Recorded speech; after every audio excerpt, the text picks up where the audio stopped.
Letter 66 on various aspects of virtue. I have just seen my former schoolmate Cloranus for the first time in many years. You need not wait for me to add that he is an old man, but I assure you that I found him hale in spirit and sturdy, although he is wrestling with a frail and feeble body.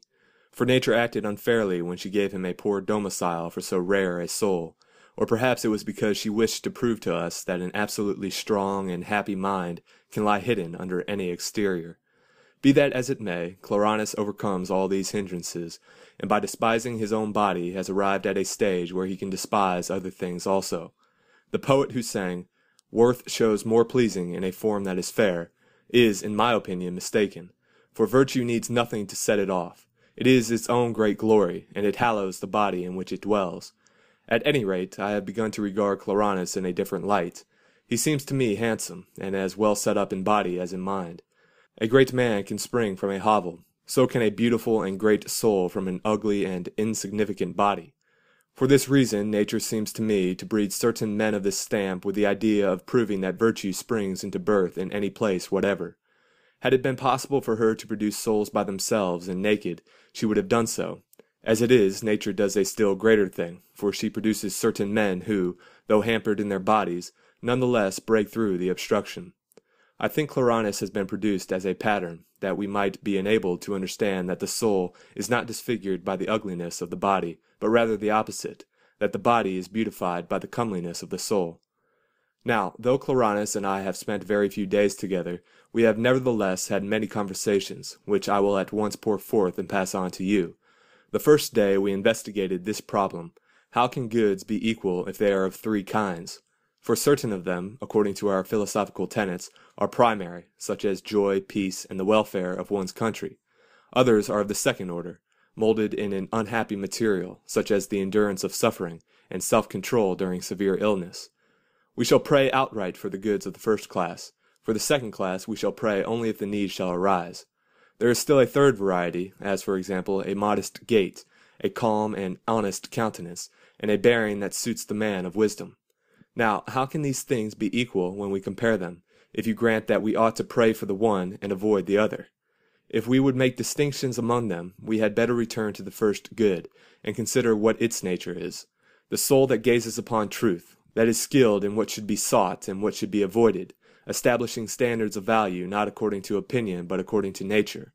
The soul that penetrates the whole world and directs its contemplating gaze upon all its phenomena, paying strict attention to thoughts and actions, equally great and forceful, superior alike to hardships and blandishments, yielding itself to neither extreme of fortune, rising above all blessings and tribulations, absolutely beautiful, perfectly equipped with grace as well as with strength, healthy and sinewy, unruffled, undismayed, one which no violence can shatter, one which acts of chance can neither exalt nor depress.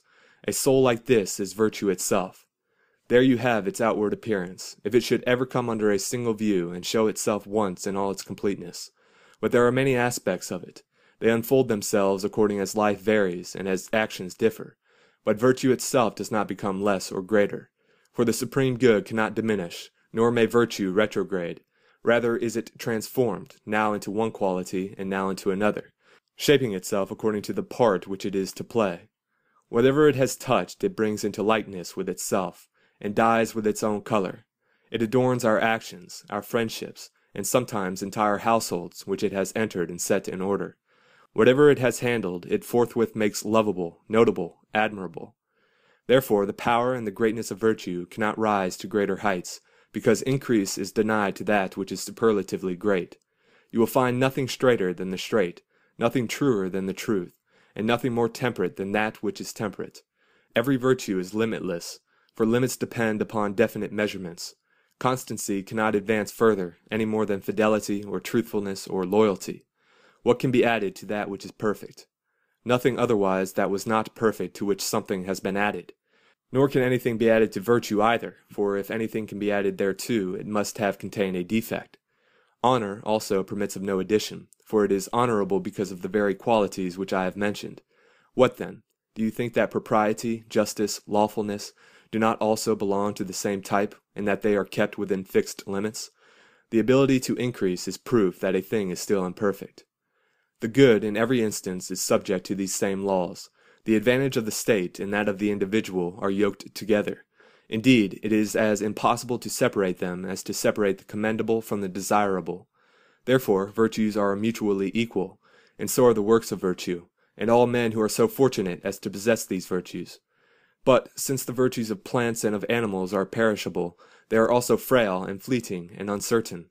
They spring up and they sink down again, and for this reason they are not rated at the same value, but to human virtues only one rule applies.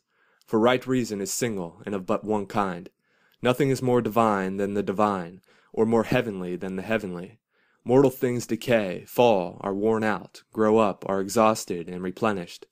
Hence, in their case, in view of the uncertainty of their lot, there is inequality, but of things divine the nature is one. Reason, however, is nothing else than a portion of the divine spirit set in a human body. If reason is divine, and the good in no case lacks reason, then the good in every case is divine. And furthermore, there is no distinction between things divine, hence there is none between goods either. Therefore it follows that joy and a brave unyielding endurance of torture are equal goods. For in both there is the same greatness of soul, relaxed and cheerful in the one case, in the other combative and braced for action. What? Do you not think that the virtue of him who bravely storms the enemy's stronghold is equal to that of him who endures a siege with the utmost patience? Great is Scipio when he invests Numantia, and constrains and compels the hands of an enemy, whom he could not conquer, to resort to their own destruction.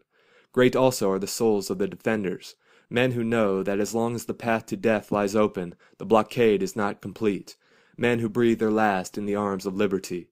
In like manner, the other virtues are also equal as compared with one another: tranquillity, simplicity, generosity, constancy, equanimity, endurance. For underlying them all is a single virtue, that which renders the soul straight and unswerving. What then, you say, is there no difference between joy and unyielding endurance of pain? None at all, as regards the virtues themselves. Very great, however, in the circumstances in which either of these two virtues is displayed. In the one case, there is a natural relaxation and loosening of the soul; in the other there is an unnatural pain. Hence these circumstances, between which a great distinction can be drawn, belong to the category of indifferent things, but the virtue shown in each case is equal. Virtue is not changed by the matter with which it deals. If the matter is hard and stubborn, it does not make the virtue worse; if pleasant and joyous, it does not make it better. Therefore virtue necessarily remains equal. For, in each case, what is done with equal uprightness, with equal wisdom, and with equal honor. Hence the states of goodness involved are equal, and it is impossible for a man to transcend these states of goodness by conducting himself better, either the one man in his joy or the other amid his suffering.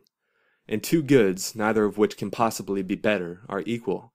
For if things which are extrinsic to virtue can either diminish or increase virtue, then that which is honorable ceases to be the only good. If you grant this, honor has wholly perished. And why? Let me tell you.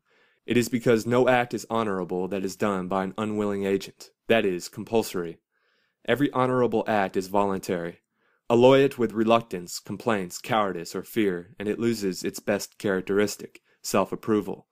That which is not free cannot be honorable, for fear means slavery. The honorable is wholly free from anxiety and is calm. If it ever objects, laments, or regards anything as an evil, it becomes subject to disturbance, and begins to flounder about amid great confusion. For on one side the semblance of right calls to it, on the other the suspicion of evil drags it back. Therefore, when a man is about to do something honorable, he should not regard any obstacles as evils, even though he regard them as inconvenient, but he should will to do the deed, and do it willingly. For every honorable act is done without commands or compulsion. It is unalloyed, and contains no admixture of evil. I know that you may reply to me at this point, "Are you trying to make us believe that it does not matter whether a man feels joy, or whether he lies upon the rack and tires out his torturer?" I might say in answer, Epicurus also maintains that the wise man, though he is being burned in the bowl of Phalaris, will cry out, "'Tis pleasant, and concerns me not at all." Why need you wonder if I maintain that he who reclines at a banquet and the victim who stoutly withstands torture possesses equal goods, when Epicurus maintains a thing that is harder to believe, namely, that it is pleasant to be roasted in this way? But the reply which I do make is that there is great difference between joy and pain. If I am asked to choose, I shall seek the former and avoid the latter. The former is according to nature, the latter contrary to it. So long as they are rated by this standard, there is a great gulf between, but when it comes to a question of the virtue involved, the virtue in each case is the same, whether it comes through joy or through sorrow. Vexation and pain and other inconveniences are of no consequence, for they are overcome by virtue. Just as the brightness of the sun dims all lesser lights, so virtue, by its own greatness, shatters and overwhelms all pains, annoyances, and wrongs. And wherever its radiance reaches, all lights which shine without the help of virtue are extinguished, and inconveniences, when they come in contact with virtue, play no more important a part than does a storm cloud at sea. This can be proved to you by the fact that the good man will hasten unhesitatingly to any noble deed, even though he be confronted by the hangman, the torturer, and the stake. He will persist, regarding not what he must suffer, but what he must do. And he will entrust himself as readily to an honorable deed as he would to a good man. He will consider it advantageous to himself, safe, propitious. And he will hold the same view concerning an honorable deed, even though it be fraught with sorrow and hardship, as concerning a good man who is poor or wasting away in exile. Come now, contrast a good man who is rolling in wealth with a man who has nothing, except that in himself he has all things. They will be equally good, though they experience unequal fortune. This same standard, as I have remarked, is to be applied to things as well as to men. Virtue is just as praiseworthy if it dwells in a sound and free body, as in one which is sickly or in bondage. Therefore, as regards your own virtue also, you will not praise it any more if fortune has favored it by granting you a sound body, than if fortune has endowed you with a body that is crippled in some member, since that would mean rating a master low because he is dressed like a slave. For all those things over which chance holds sway are chattels, money, person, position. They are weak, shifting, prone to perish, and of uncertain tenure. On the other hand, the works of virtue are free and unsubdued, neither more worthy to be sought when fortune treats them kindly, nor less worthy when any adversity weighs upon them. Now friendship in the case of men corresponds to desirability in the case of things. You would not, I fancy, love a good man if he were rich any more than if he were poor, nor would you love a strong and muscular person more than one who is slender and of delicate constitution. Accordingly, neither will you seek or love a good thing that is mirthful and tranquil more than one that is full of perplexity and toil. Or, if you do this, you will, in the case of two equally good men, care more for him who is neat and well-groomed than for him who is dirty and unkempt. You would next go so far as to care more for a good man who is sound in all his limbs and without blemish, than for one who is weak or purblind. And gradually your fastidiousness would reach such a point that, of two equally just and prudent men, you would choose him who has long, curling hair. Whenever the virtue in each one is equal, the inequality in their other attributes is not apparent, for all other things are not parts but merely accessories. Would any man judge his children so unfairly as to care more for a healthy son than for one who was sickly, or for a tall child of unusual stature more than for one who was short or of middling height? Wild beasts show no favoritism among their offspring. They lie down in order to suckle all alike. Birds make fair distribution of their food. Ulysses hastens back to the rocks of his Ithaca as eagerly as Agamemnon speeds to the kingly walls of Mycenae. For no man loves his native land because it is great. He loves it because it is his own. And what is the purpose of all this? That you may know that virtue regards all her works in the same light, as if they were her children, showing equal kindness to all, and still deeper kindness to those which encounter hardships. For even parents lean with more affection towards those of their offspring for whom they feel pity. Virtue, too, does not necessarily love more deeply those of her works which she beholds in trouble and under heavy burdens, but, like good parents, she gives them more of her fostering care. Why is no good greater than any other good? It is because nothing can be more fitting than that which is fitting, and nothing more level than that which is level. You cannot say that one thing is more equal to a given object than another thing. Hence, also, nothing is more honorable than that which is honorable. Accordingly, if all the virtues are by nature equal, the three varieties of goods are equal. This is what I mean. There is an equality between feeling joy with self-control and suffering pain with self-control. The joy in the one case does not surpass in the other the steadfastness of soul that gulps down the groan when the victim is in the clutches of the torturer. Goods of the first kind are desirable, while those of the second are worthy of admiration. And in each case they are none the less equal, because whatever inconvenience attaches to the latter is compensated by the qualities of the good, which is so much greater. Any man who believes them to be unequal is turning away from the virtues themselves, and is surveying mere externals. True goods have the same weight and the same width. The spurious sort contain much emptiness. Hence, when they are weighed in the balance, they are found wanting, although they look imposing and grand to the gaze. Yes, my dear Lucilius, the good which true reason approves is solid and everlasting. It strengthens the spirit and exalts it, so that it will always be on the heights. But those things which are thoughtlessly praised, and are goods in the opinion of the mob, merely puff us up with empty joy. And again, those things which are feared as if they were evils merely inspire trepidation in men's minds, for the mind is disturbed by the semblance of danger, just as animals are disturbed. Hence it is without reason that both these things distract and sting the spirit. The one is not worthy of joy, nor the other of fear. It is reason alone that is unchangeable, that holds fast to its decisions.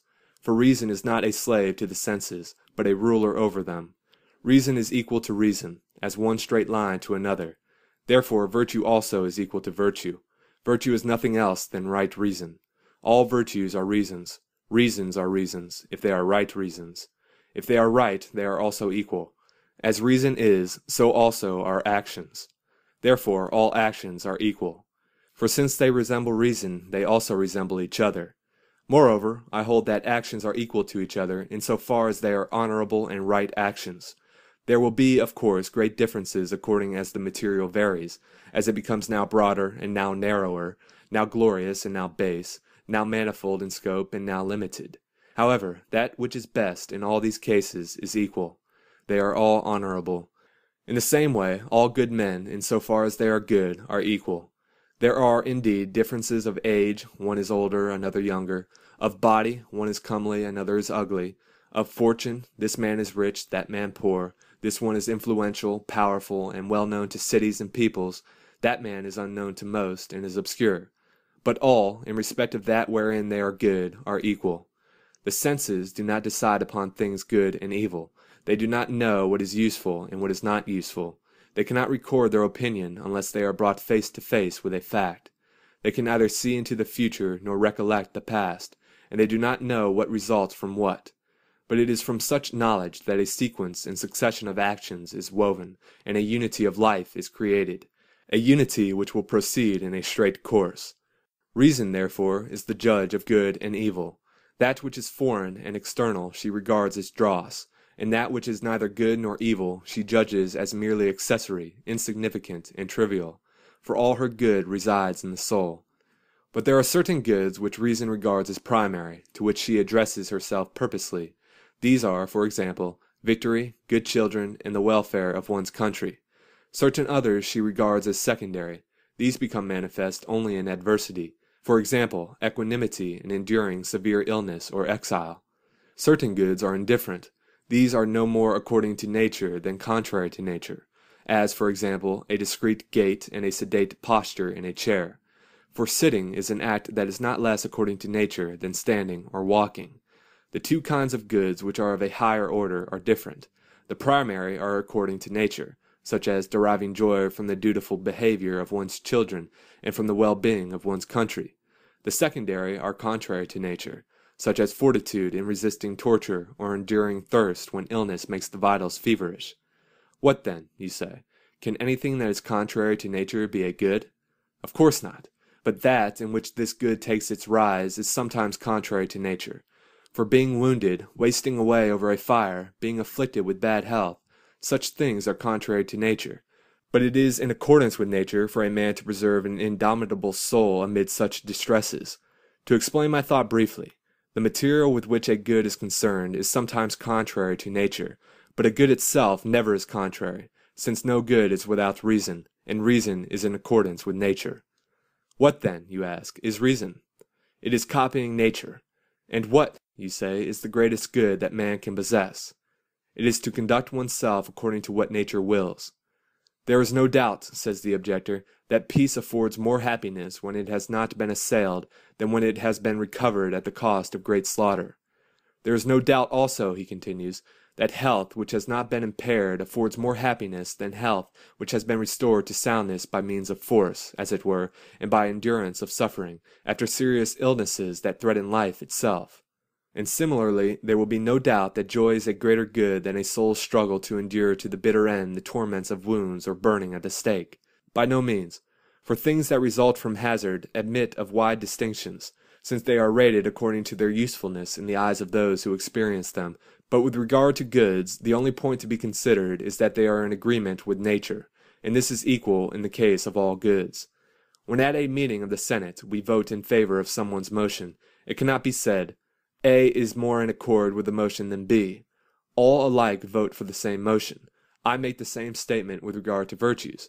They are all in accord with nature, and I make it with regard to goods also. They are all in accord with nature. One man dies young, another in old age, and still another in infancy, having enjoyed nothing more than a mere glimpse out into life.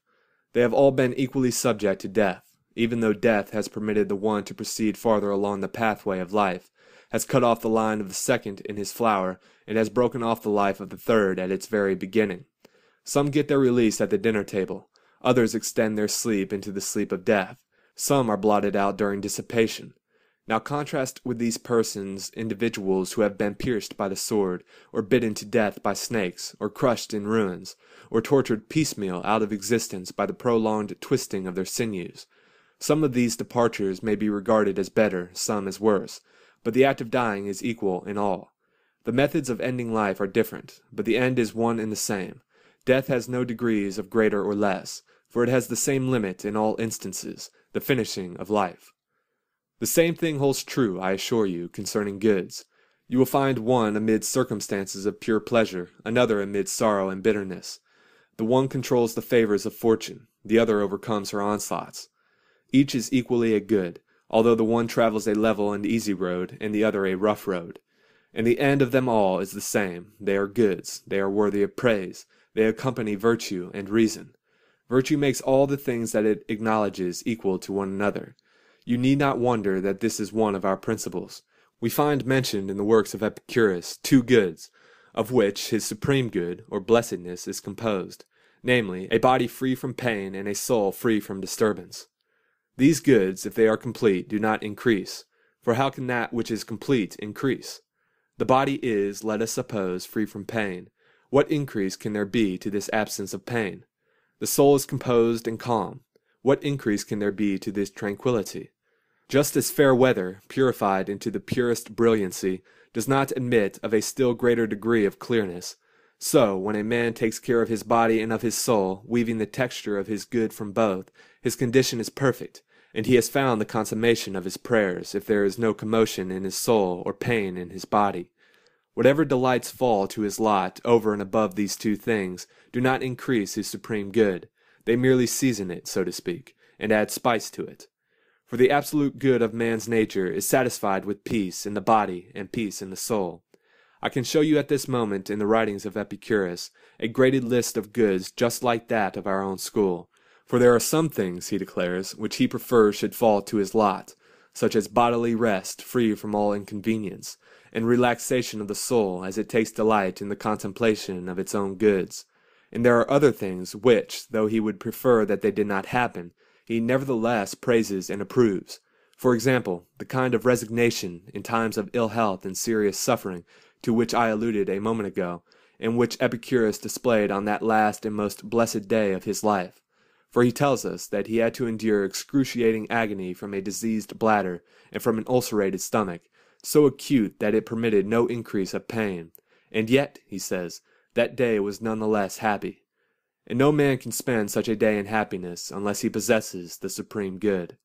We therefore find mentioned, even by Epicurus, those goods which one would prefer not to experience, which, however, because circumstances have decided thus, must be welcomed and approved and placed on a level with the highest goods.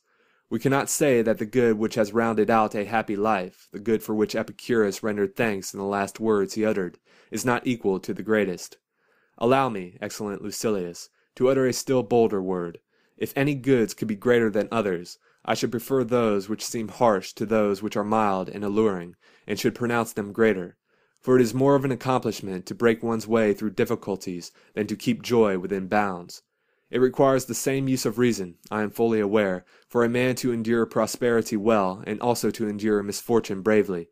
What man may be just as brave who sleeps in front of the ramparts without fear of danger, when no enemy attacks the camp, as the man who, when the tendons of his legs have been severed, holds himself up on his knees, and does not let fall his weapons? But it is to the blood-stained soldier returning from the front that men cry, "Well done, thou hero!"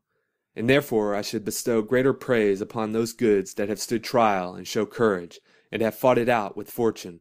Should I hesitate whether to give greater praise to the maimed and shriveled hand of Musonius than to the uninjured hand of the bravest man in the world? There stood Musonius, despising the enemy and despising the fire, and watched his hand as it dripped blood over the fire on his enemy's altar, until Porsenna, envying the fame of the hero whose punishment he was advocating, ordered the fire to be removed against the will of the victim. Why should I not reckon this good among the primary goods, and deem it in so far greater than those other goods which are unattended by danger and have made no trial of fortune, as it is a rarer thing to have overcome a foe with a hand lost than with a hand armed? What then, you say, shall you desire this good for yourself? Of course I shall, for this is a thing that a man cannot achieve unless he can also desire it. Should I desire instead to be allowed to stretch out my limbs for my slaves to massage, or to have a woman or a man changed into the likeness of a woman pull my finger joints? I cannot help believing that Musonius was all the more lucky because he manipulated the flames as calmly as if he were holding out his hand to the manipulator. He had wiped out all his previous mistakes. He finished the war unarmed and maimed, and with that stump of a hand he conquered 2 kings. Farewell.